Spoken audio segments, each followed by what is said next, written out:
Hey, aloha everyone. Michelle Melendez with blossominnerwellness.com and standtogetherhawaii.com. This is also on the Voice of Kona Radio, 100.5 FM. Mahalo so much for joining.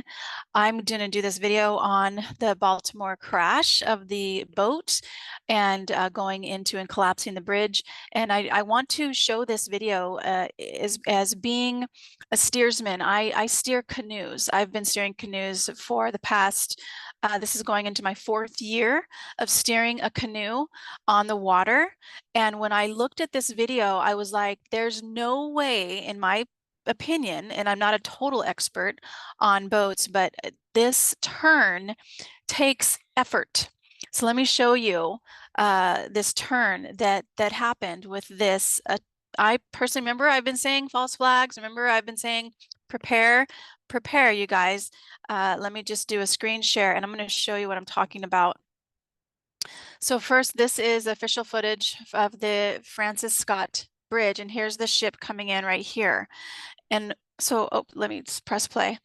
So I turned off the sound here. But what I noticed is being a steersman on a canoe for the past going on 4 years now, he's this boat, and they said that that the boat had issues, and I'll read part of the report from the captain of this boat. But what I noticed is it's veering here, so I'm like, okay, well, why doesn't it just go under the bridge? This is the target area, and so let me show you over here. I'm just going to fast forward it so it keeps coming. But what I noticed is this, it starts to turn, but there's a part where it really, I'm just going to let it run. And I'm going to go here, theater mode, because I can't do a full screen because otherwise the screen share will turn off for whatever reason. But just watch it for a second, because being a steersman, the boat, when you're turning it, it takes an effort to turn it.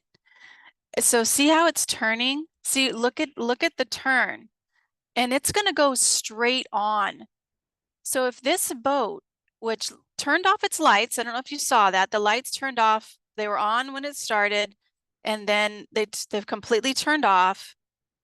And so I just want to show that. And so it's 2:59, 2:49. So I'm just going to come back here, see how they were on, and then they completely turned off there, and then they went back on again. So they're flickering. Somebody's like, oh, they're flickering, the lights are flickering. And maybe that's just part of the problem that they had with this ship. But let me go back to where we were, 2:49, 2:48. Okay, so look at this. I mean, being a steersman, this takes effort, this turn. This doesn't just happen, especially right here, right there. And I'd be very curious about the current, with this. But this is like, look at that, how it goes right, and then it completely lines up with this pillar. That butt just swings around, and then it completely lines up. Now, I could be totally wrong. Maybe there's a really fast current.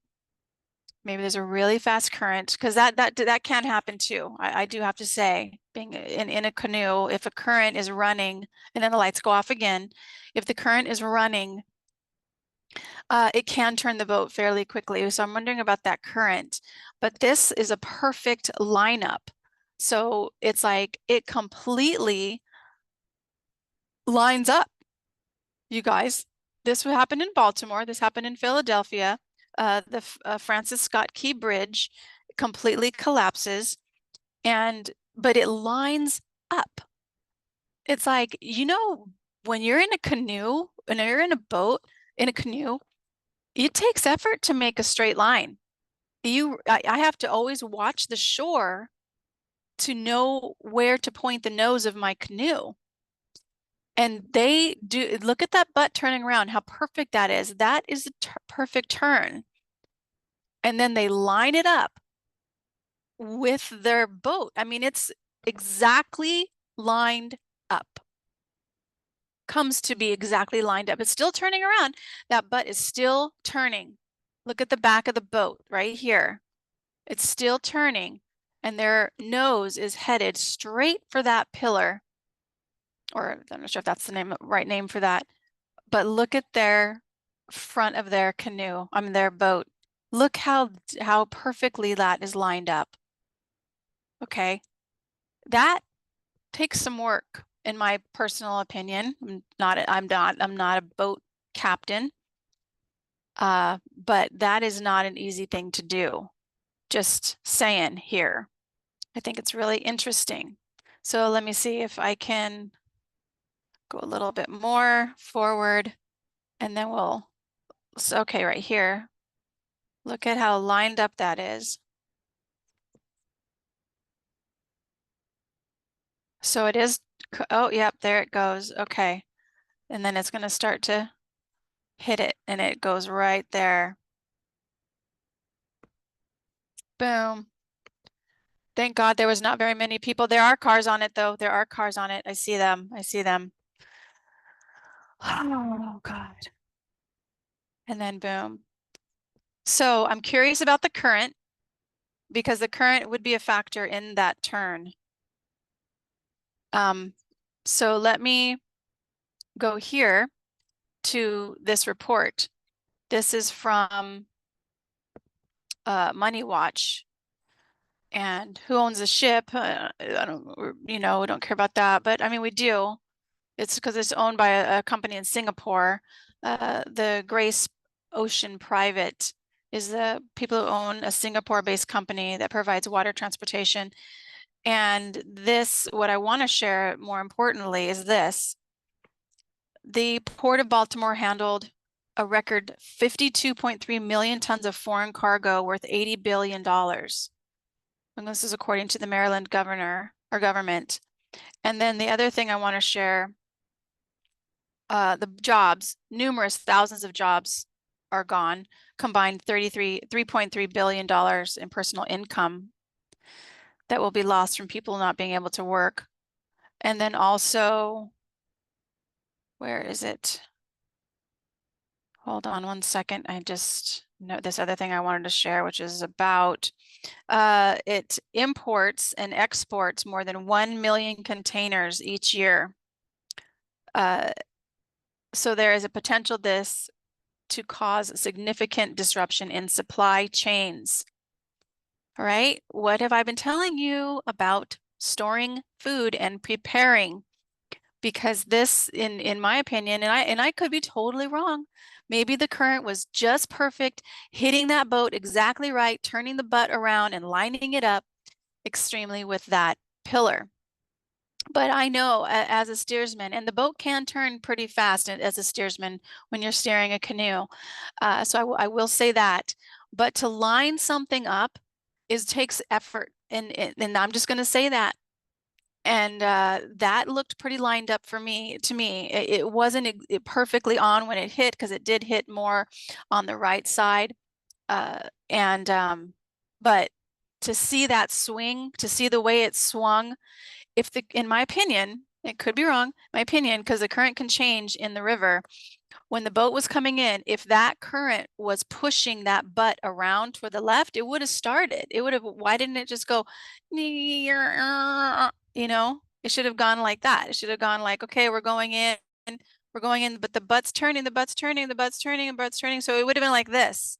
That's the way, if they were out of commission, and it wasn't, they weren't able to steer the boat, and the current was running, the boat would have done like this. That's the way it would have done. Okay. But the boat went like this.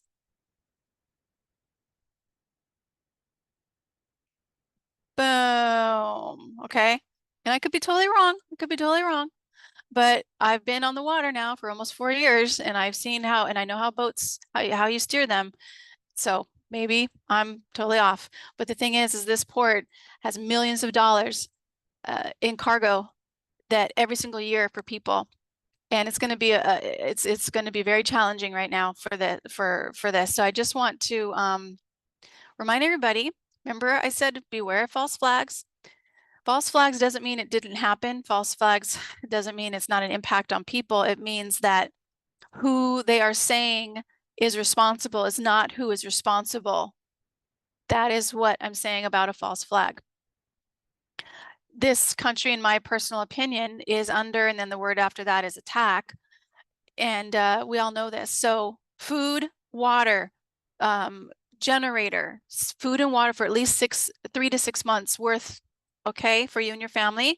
Start to grow your own food, get in touch with your local farmers, get to know your farmers.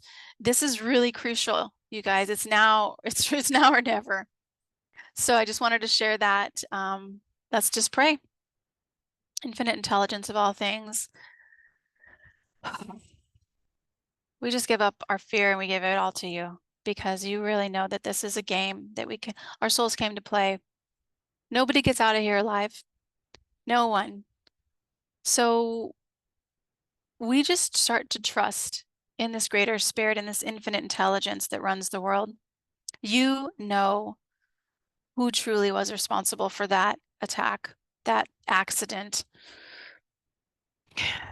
And we know that the light is shining on truth. The light is shining on truth for the people in Philadelphia. The light is shining on for truth for Maui, for Israel, for Palestine. The light is shining for Ukraine, for Russia, for East Palestine and Ohio, on the mainland. The light is shining for all the places that have been burned to the ground. The light is shining, and the truth is being revealed. And Great Spirit, we know that this is a time that we all came for, and we have whatever it is we need to get through this time. We are always guided and always taken care of because we trust Great Spirits, and we release fear. We just walk in the knowingness that this is a game and that each one of us has a guardian angel and a spirit guide walking us through, and we trust our inner strength. We trust our hearts, which are connected to you, Great Spirit.